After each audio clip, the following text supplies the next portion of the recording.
महोक्षः खट्वाङ्गं परशुराजिनं भस्मफणिनः कपालं चेति यत्तव वरदतन्त्रोपकरणम् सुरास्तां तां रिद्धिं दधति च भवद्भ्रो प्रणिहितां न हि स्वात्मा रामं विषयमृगतृष्णा भ्रमयति। इस श्लोक में श्री पुष्पदंत जी बताते हैं कि भगवान शंकर जी की आवश्यकताएं कितनी कम हैं, कितना कम सामान वो अपने पास रखते हैं और उनकी सामर्थ्य कितनी है। अर्थ है वो कह रहे हैं कि हे वरदानी शंकर, एक बूढ़ा बैल,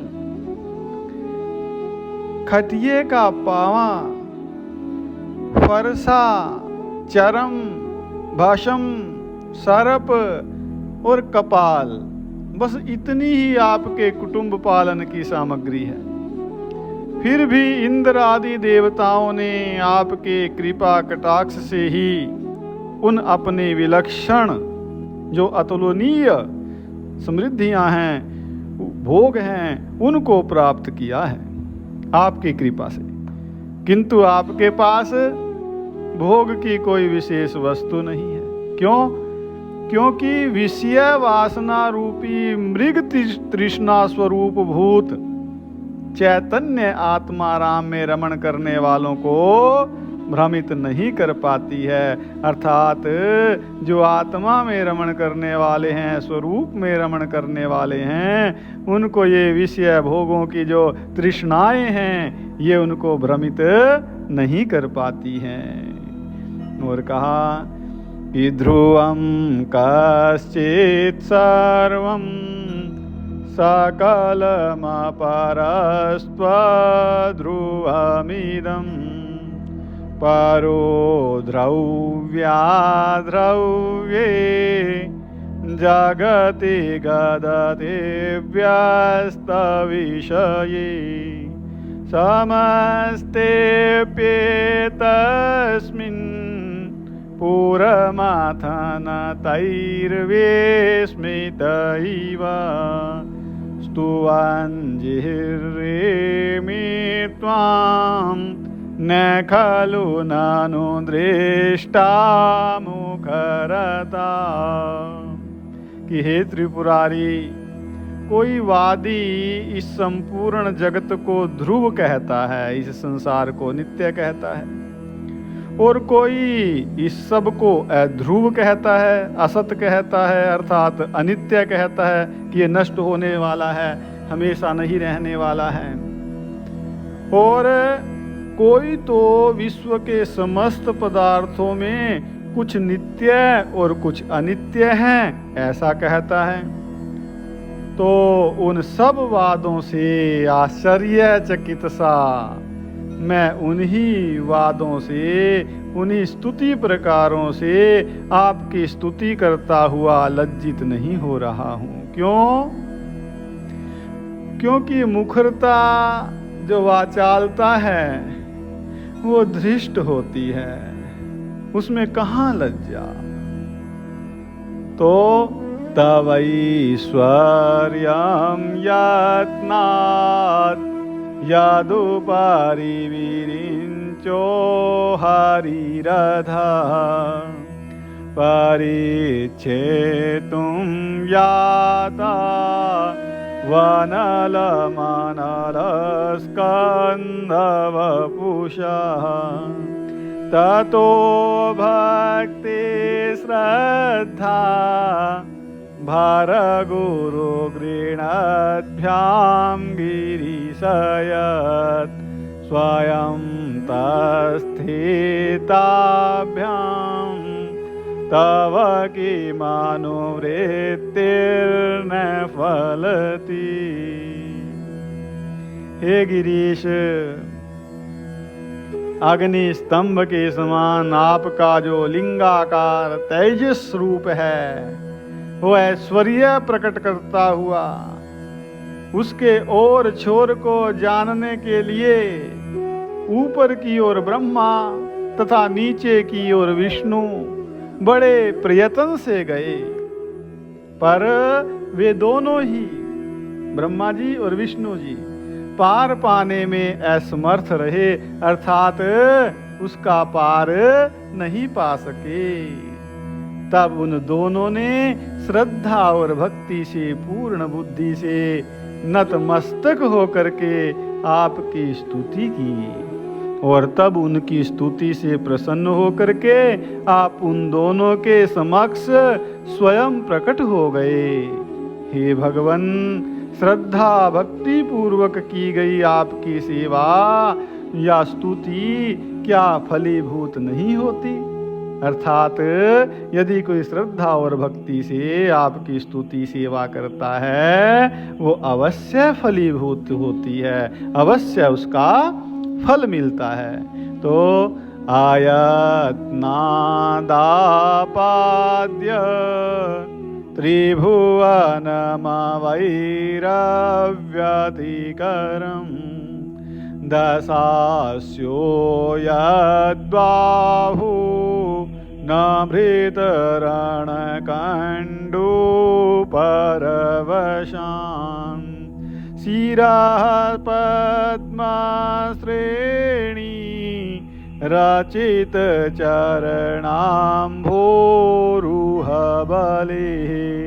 क्षीरायास्त्वद्भक्ते स्त्रीपुरहरविस्फूर्जितमिदम्।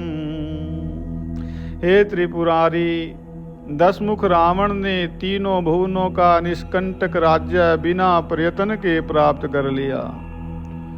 जो अपनी भुजाओं की युद्ध करने की खुजलाहट न मिटा सका, अर्थात उसके समान कोई दूसरा योद्धा उसको नहीं मिला, इतना बल उसमें कहाँ से आया? ये आपके चरण कमलों में अपने 10 सिर रूपी जो कमल हैं, उनकी बलि प्रदान करने में प्रवृत्त आप में अविचल भक्ति का ही प्रभाव है। अर्थात ये बल और ऐश्वर्य आपकी भक्ति से ही उसे मिला। तो आमुष्य त्वत्सेवा समाधिगत सारं भुजवनं बलात् कैलासेऽपि त्वदधिवसतौ विक्रमयतः अलभ्या पातालेऽप्यलसचलिताङ्गुष्ठशिरसि प्रतिष्ठा त्वय्यासीत् ध्रुवमुपचितो मोह्यति खलः।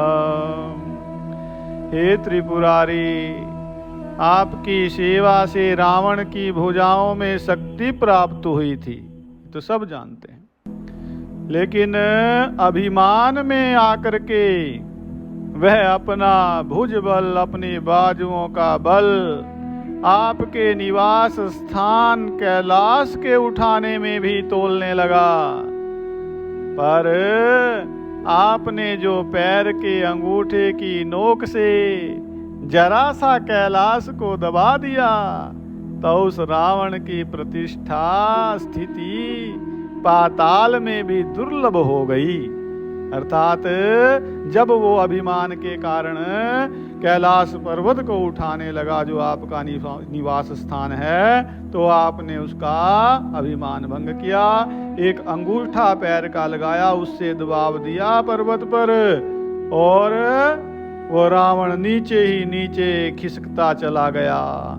प्रायः यह निश्चित है कि नीच व्यक्ति जो है समृद्धि को पा करके मोहों में फंस जाता है, कृतघ्न हो जाता है। जिसने बल दिया उसी को परेशान करने लगा, जिसने शक्ति दी उसी पर उसका दुरुपयोग करने लगा।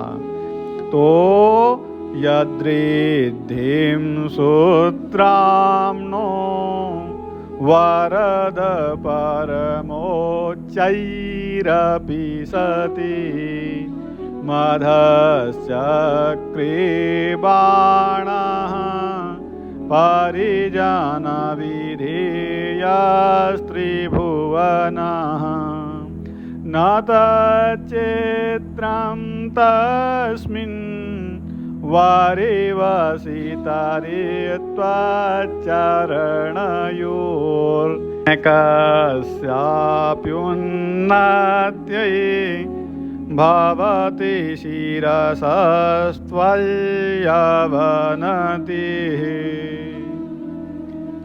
हे वरदानी शंकर, त्रिभुवन को वशवर्ती बनाने वाले, अर्थात जिसने तीनों लोकों को अपने वश में कर लिया, ऐसे बाणासुर ने इंद्र की अपार परमोच्च जो संपत्ति है, जो अपने समक्ष नीचा दिखा दिया अर्थात जो इंद्र की संपत्ति है उससे भी अधिक संपत्ति प्राप्त कर ली। वो आपके चरणों के शरणागत उस बाणासुर के विषय में ये कोई आश्चर्य की बात नहीं है। क्यों?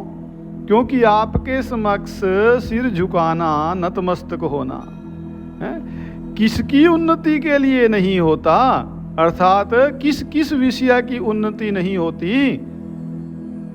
भावार्थ कि आपके चरणों में सिर झुकाने से सब प्रकार की उन्नति होती है। जो आपके चरणों में सिर झुका लेता है वो सब प्रकार से उन्नति को प्राप्त कर लेता है।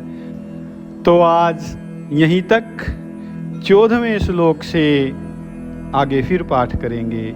हरि ओम।